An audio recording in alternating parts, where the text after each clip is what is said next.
పాఠశాలలో చిన్నారుల భవిష్యత్తు రూపుదిద్దుకుంటుంది. ఇందులో టీచర్లే కీలక పాత్ర పోషిస్తారు. వాళ్ళు నేర్పే విద్యాబుద్ధులే పిల్లలను తీర్చిదిద్దుతాయి. పాఠాలు చెప్పడంలో క్రమశిక్షణ మాత్రమే కాదు, దేశం పట్ల గౌరవాన్ని, దేశ పండుగల ప్రాధాన్యతను పిల్లలకు తెలియజెప్పాల్సిన బాధ్యత కూడా టీచర్లదే. మరి అలాంటి టీచర్లే రిపబ్లిక్ డే నాడు డుమ్మా కొడితే అల్లూరు జిల్లాలో సరిగ్గా ఇదే జరిగింది. ఆదేశాలు జారీ చేయడం జరుగుతుంది. మా కొత్త టీచర్ కావాలి, మా కొత్త టీచర్ కావాలి. అరకు నియోజకవర్గం అనంతగిరి మండలం చింతలపాలెం గ్రామం దేశమంతా రిపబ్లిక్ డే జరుపుకుంటున్నారు. కానీ ఇక్కడ టీచర్లకు మాత్రం రిపబ్లిక్ డే అనే సోయలేదు. స్థానిక మండల పరిషత్ ప్రాథమిక పాఠశాలకు చెందిన ఉపాధ్యాయులు గణతంత్ర వేడుకల రోజున హాజరు కాలేదు. ఈ గ్రామంలోని పాఠశాలలో 35 మంది విద్యార్థులు ఉన్నారు. అత్యంత ముఖ్యమైన రోజున ఉపాధ్యాయులు రాకపోవడంతో విద్యార్థుల తల్లిదండ్రులు ఆగ్రహం వ్యక్తం చేశారు. 2025 నవంబర్ నుండి ఉపాధ్యాయులు తరచూ గైర్హాజరవుతున్నారు. దీంతో తమ పిల్లలకు చదువు అందటం లేదని ఆవేదన వ్యక్తం చేస్తున్నారు. ఆఖరికి జనవరి 26ను కూడా హాజరు కాలేదంటే విధి నిర్వహణ పట్ల టీచర్లు ఎంత నిర్లక్ష్యంగా ఉన్నారో అర్థమవుతోందని స్థానికులు అంటున్నారు. అల్లూరు సీతారామరాజు జిల్లా అనంతగిరి మండలం పెదకోట పంచాయతీ పరిధిలోనున్న చింతలపాలెం ఎంపీపీ స్కూల్ ఈరోజు ఎలా ఉందో మనమందరం చూస్తున్నాం.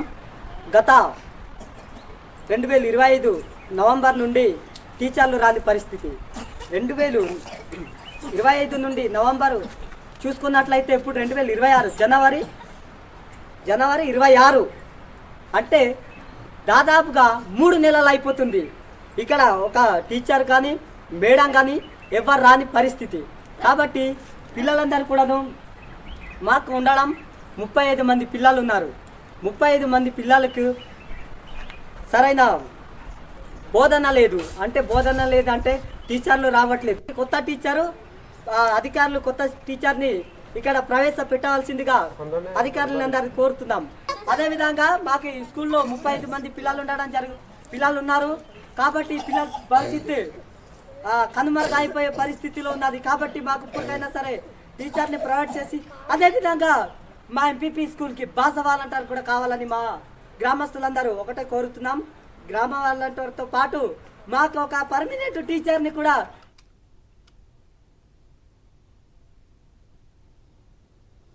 ఎస్ఎఫ్ఐ నాయకులు అనంతగిరి మండలంలో పలు పాఠశాలను సందర్శించారు. కొన్ని స్కూల్లో ఉపాధ్యాయులు పాఠశాలకు రావటం లేదని గుర్తించి అధికారులకు ఫిర్యాదు చేశారు. ఈ విషయం పలు పత్రికల్లో కథనాలు కూడా వచ్చాయి.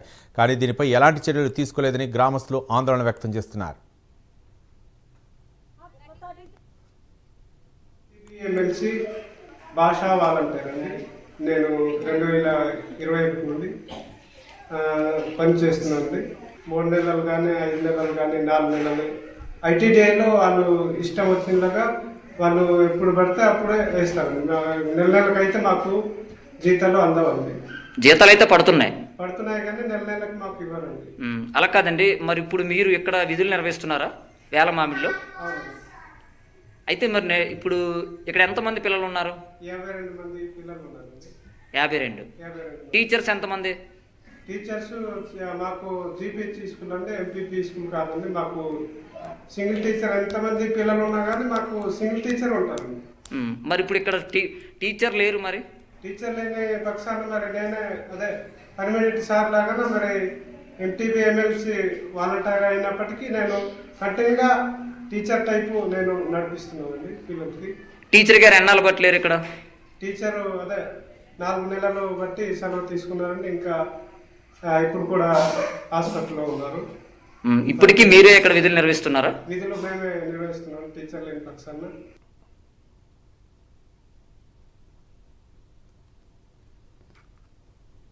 గత కొన్ని నెలలుగా పాఠశాలకు డుమ్మా కొడుతూ కనీసం గణతంత్ర వేడుకలు కూడా రాని ఉపాధ్యాయులపై ఇప్పటికైనా జిల్లా కలెక్టర్ తగిన చర్యలు తీసుకోవాలని విద్యార్థుల తల్లిదండ్రులు డిమాండ్ చేస్తున్నారు.